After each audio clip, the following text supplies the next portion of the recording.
నాకన్నా ఫాస్ట్గా మీకే వస్తున్నాయి.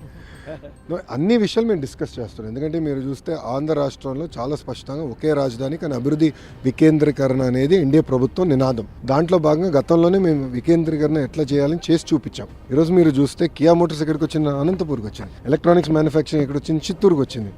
ఆస్లర్ మిత్తల్ ఇప్పుడు ఎక్కడికి వస్తుంది? ఉత్తరాంధ్రకు వస్తుంది.